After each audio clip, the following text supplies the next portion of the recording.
हरे कृष्णा, राधे राधे साथियों।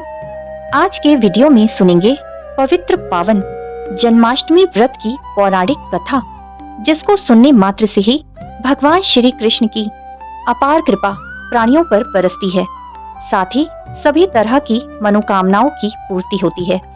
तो प्रेम से, भाव से और मन से इस पवित्र पावन जन्माष्टमी व्रत कथा का श्रवण करें। देवराज इंद्र ने ब्रह्मापुत्र महर्षि नारद से कहा, हे ब्रह्मापुत्र, हे मुनियों में श्रेष्ठ, सभी शास्त्रों के ज्ञाता, हे देव, व्रतों में उत्तम उस व्रत को बताएं जिस व्रत से मनुष्यों को मुक्ति और लाभ की प्राप्ति हो, तथा हे ब्रह्मन, उस व्रत से प्राणियों को भोग व मोक्ष भी प्राप्त हो जाए। इंद्रदेव की बातों को सुनकर नारद जी ने कहा, त्रेता युग के अंत में और द्वापर युग के प्रारंभ समय में निंदित कर्म को करने वाला कंस नाम का एक अत्यंत पापी दैत्य हुआ। उस दुष्ट व नीच कर्मी दुराचारी कंस की देवकी नाम की एक सुंदर बहन थी। देवकी के गर्भ से उत्पन्न 8वां पुत्र कंस का वध करेगा। नारद जी की बातें सुनकर इंद्र ने कहा, हे महामते, उस दुराचारी कंस की कथा का विस्तार पूर्वक वर्णन करें। क्या यह संभव है कि देवकी के गर्भ से उत्पन्न 8वां पुत्र अपने मामा कंस की हत्या करेगा? इंद्र की संदेह भरी बातों को सुनकर नारद जी ने कहा, हे अदिति पुत्र इंद्र, एक समय की बात है, उस दुष्ट कंस ने एक ज्योतिषी से पूछा कि ब्राह्मणों में श्रेष्ठ ज्योतिर्विद मेरी मृत्यु किस प्रकार और किसके द्वारा होगी?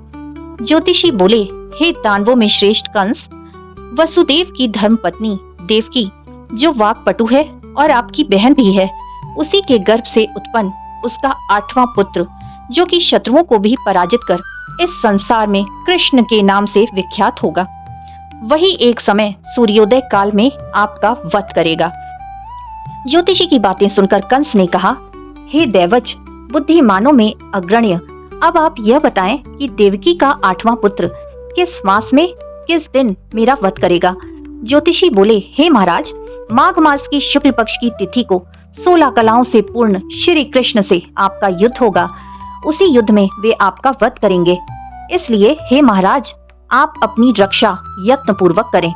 इतना बताने के पश्चात नारद जी ने इंद्र से कहा, ज्योतिषी द्वारा बताए गए समय पर ही कंस की मृत्यु श्री कृष्ण के हाथ से निसंदेह होगी। तब इंद्र ने कहा, हे मुनि, उस दुराचारी कंस की कथा का वर्णन कीजिए और बताइए कि श्री कृष्ण का जन्म कैसे होगा तथा कंस की मृत्यु श्री कृष्ण द्वारा किस प्रकार होगी। इंद्र की बातों को सुनकर नारद जी ने पुनः कहना आरंभ किया। उस दुराचारी कंस ने अपने एक द्वारपाल से कहा, मेरी इस प्राणों से प्रिय बहन की पूर्ण सुरक्षा करना। द्वारपाल ने कहा, ऐसा ही होगा। कंस के जाने के पश्चात उसकी छोटी बहन दुखित होते हुए जल लेने के बहाने घड़ा लेकर तालाब पर गई। उस तालाब के किनारे एक घंघोर वृक्ष के नीचे बैठकर देवकी रोने लगी। उसी समय एक सुंदर स्त्री जिसका नाम यशोदा था, उसने आकर देवकी से प्रिय वाणी में कहा, हे कांते, इस प्रकार तुम क्यों विलाप कर रही हो? अपने रोने का कारण मुझसे बताओ। तब दुखित देवकी ने यशोदा से कहा, हे बहन, नीच कर्मों में आसक्त दुराचारी मेरा ज्येष्ठ भ्राता कंस है। उस दुष्ट भ्राता ने मेरे कई पुत्रों का वध कर दिया। इस समय मेरे गर्भ में 8वां पुत्र है, वह इसका भी वध कर डालेगा। इस बात में किस प्रकार का संशय या संदेह नहीं है, क्योंकि मेरे ज्येष्ठ भ्राता को ये भय है कि मेरे अष्टम पुत्र से ही उसकी मृत्यु होगी। देवकी की बातें सुनकर यशोदा ने कहा, हे बहन, विलाप मत करो, मैं भी गर्भवती हूँ। यदि मुझे कन्या हुई तो तुम अपने पुत्र के बदले उस कन्या को ले लेना। इस प्रकार तुम्हारा पुत्र कंस के हाथों से मारा नहीं जाएगा। तदंतर कंस ने अपने द्वारपाल से पूछा, देवकी कहाँ है? इस समय वो दिखाई नहीं दे रही। तब द्वारपाल ने कंस से नम्र वाणी में कहा, हे महाराज, आपकी बहन जल लेने तालाब पर गई है। यह सुनते ही कंस क्रोधित हो उठा और उसने द्वारपाल को उसी स्थान पर जाने को कहा जहाँ वो गई हुई है।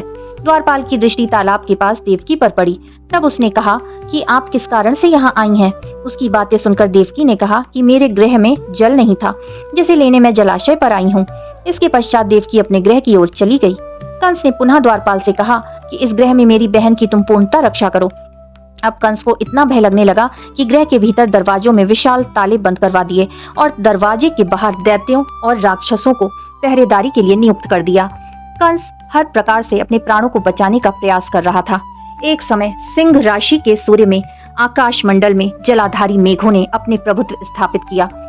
भादो मास की कृष्ण पक्ष की अष्टमी तिथि को घंघोर अर्धरात्रि थी। उस समय चंद्रमा भी वृष राशि में था। रोहिणी नक्षत्र बुधवार के दिन सौभाग्य योग से संयुक्त चंद्रमा के आधी रात में उदय होने पर आधी रात के उत्तर एक घड़ी जब हो जाए तो श्रुति स्मृति पुराणोक्त फल निसंदेह प्राप्त होता है। इस प्रकार बताते हुए नारद जी ने इंद्र से कहा, ऐसे विजय नामक शुभ मुहूर्त में श्री कृष्ण का जन्म हुआ और श्री कृष्ण के प्रभाव से ही उसी क्षण बंदी गृह के दरवाजे स्वयं खुल गए। द्वार पर पहरा देने वाले पहरेदार सभी राक्षस मूर्छित हो गए। देवकी ने उसी क्षण अपने पति वसुदेव से कहा, हे स्वामी, आप निद्रा का त्याग करें और मेरे इस अष्टम पुत्र को गोकुल में ले जाएं। वहां इस पुत्र को नंदगोप की धर्मपत्नी यशोदा को दे दें। उस समय यमुना जी पूर्ण रूप से बाढ़ग्रस्त थीं, किंतु जब वसुदेव जी बालक कृष्ण को सूप में लेकर यमुना जी को पार करने के लिए उतरे, उसी क्षण बालक के चरणों का स्पर्श होते ही यमुना जी अपने पूर्व स्थिर रूप में आ गईं। किसी प्रकार वासुदेव जी गोकुल पहुंचे और नंद के गृह में प्रवेश कर उन्होंने अपना पुत्र तत्काल उन्हें दे दिया और उसके बदले में उनकी कन्या ले ली। वे तत्क्षण वहां से वापस आकर कंस के बंदी गृह में पहुंच गए। प्रातःकाल जब सभी राक्षस पहरेदार निद्रा से जागे तो कंस ने द्वारपाल से पूछा कि अब देवकी के गर्भ से क्या हुआ, इस बात का पता लगाकर मुझे बताओ। द्वारपालों ने महाराज की आज्ञा को मानते हुए कारागार में जाकर देखा तो वहां देवकी की गोद में एक कन्या थी, जिसे देखकर द्वारपालों ने कंस को सूचित किया, किंतु कंस को तो उस कन्या से भय होने लगा। अतः वो स्वयं कारागार में गया और उसने देवकी की गोद से कन्या को झपट लिया और उसे एक पत्थर की चट्टान पर पटक दिया। किंतु वो कन्या विष्णु की माया से आकाश की ओर चली गई और अंतरिक्ष में जाकर विद्युत के रूप में परिणित हो गई। उसने कंस से कहा, हे दुष्ट, तुझे मारने वाला गोकुल में नंद के गृह में उत्पन्न हो चुका है और उसी से तेरी मृत्यु सुनिश्चित है। मेरा नाम तो वैष्णवी है, मैं संसार के कर्ता भगवान विष्णु की माया से उत्पन्न हुई हूँ। इतना कहकर वो स्वर्ग की ओर चली गई। उस आकाशवाणी को सुनकर कंस क्रोधित हो उठा। उसने नंद जी के गृह में पूतना राक्षसी को कृष्ण का वध करने के लिए भेजा, किंतु जब वो राक्षसी कृष्ण को स्तनपान कराने लगी तो कृष्ण ने उसके स्तन से उसके प्राणों को खींच लिया और वो राक्षसी कृष्ण कृष्ण कहते हुए मृत्यु को प्राप्त हुई।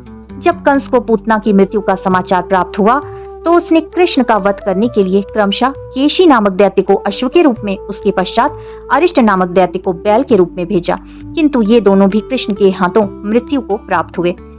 इसके पश्चात कंस ने कालाख्य नामक दैत्य को कौवे के रूप में भेजा, किंतु वह भी श्री कृष्ण के हाथों मारा गया। अपने बलवान राक्षसों की मृत्यु के आघात से कंस अत्यधिक भयभीत हो गया। उसने द्वारपालों को आज्ञा दी कि नंद को तत्काल मेरे समक्ष उपस्थित करो। द्वारपाल नंद को लेकर जब उपस्थित हुए तब कंस ने नंद जी से कहा कि यदि तुम्हें अपने प्राणों को बचाना है तो पारिजात के पुष्प ले आओ, यदि तुम नहीं ला पाए तो तुम्हारा वध निश्चित है। कंस की बातों को सुनकर नंद ने ऐसा ही होगा कहा और अपने गृह की ओर चले गए। घर आकर उन्होंने संपूर्ण वृतांत अपनी पत्नी यशोदा को सुनाया, जिसे श्री कृष्ण भी सुन रहे थे। एक दिन श्री कृष्ण अपने मित्रों के साथ यमुना नदी के किनारे गेंद खेल रहे थे और अचानक स्वयं ने ही गेंद को यमुना में फेंक दिया। यमुना में गेंद फेंकने का मुख्य उद्देश्य यही था कि वे किसी भी प्रकार पारिजात पुष्प को ले आएं। अतः वे कदम के वृक्ष पर चढ़कर यमुना में कूद पड़े। कृष्ण के यमुना में कूदने का समाचार श्रीधर नामक गोपाल ने यशोदा को सुनाया। यह सुनकर यशोदा भागती हुई यमुना नदी के किनारे आ पहुंची और उसने यमुना नदी को प्रार्थना करते हुए कहा, हे यमुना, यदि मैं बालक को देखूंगी तो भाद्रपद मास की रोहिणी युक्त अष्टमी का व्रत अवश्य करूंगी, क्योंकि दया दान सज्जन प्राणी ब्राह्मण कुल में जन्म, रोहिणी युक्त अष्टमी, गंगा जल, एकादशी, गया श्राद्ध और रोहिणी व्रत ये सभी दुर्लभ हैं। हजारों अश्वमेघ यज्ञ, सहस्रों राजसूय यज्ञ, दान, तीर्थ और व्रत करने से जो फल प्राप्त होता है वो सब कृष्णाष्टमी के व्रत को करने से प्राप्त हो जाता है। यह बात नारद ऋषि ने इंद्र से कही। इंद्र ने कहा, हे मुनियों में श्रेष्ठ नारद, यमुना नदी में कूदने के बाद उस बाल रूपी कृष्ण ने पाताल में जाकर क्या किया, ये संपूर्ण वृतांत भी बताएं।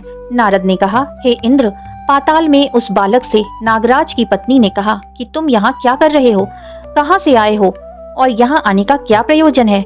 नाग पत्नी बोली, हे कृष्ण, क्या तूने द्यूत क्रीड़ा की है जिसमें अपना समस्त धन हार गया है।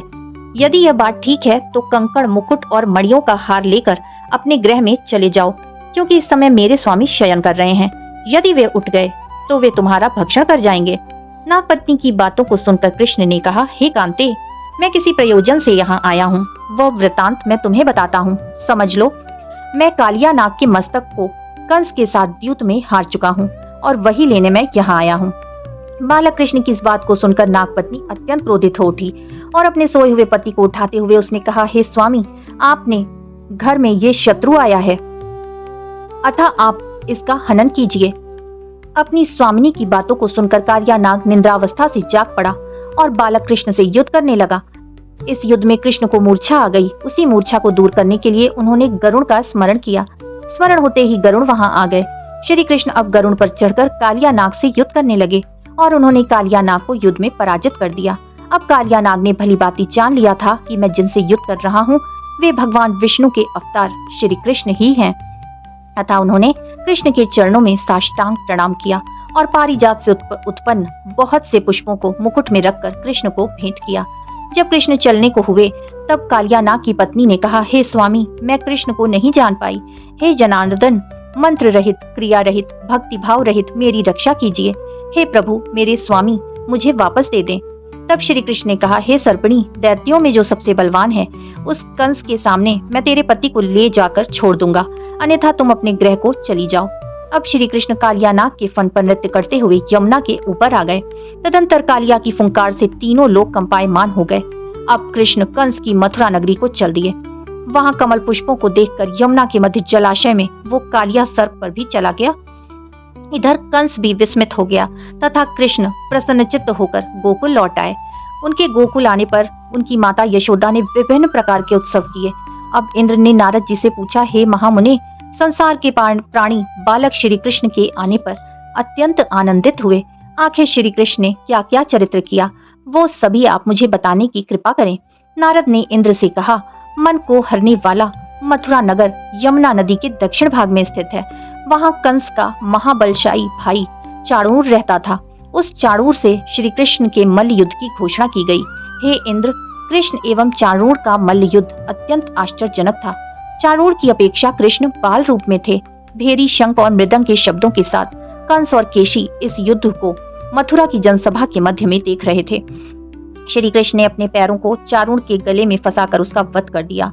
चाणूर की मृत्यु के पश्चात उनका मल्ल युद्ध केशी के साथ हुआ। अंत में केशी भी युद्ध में श्री कृष्ण के द्वारा मारा गया।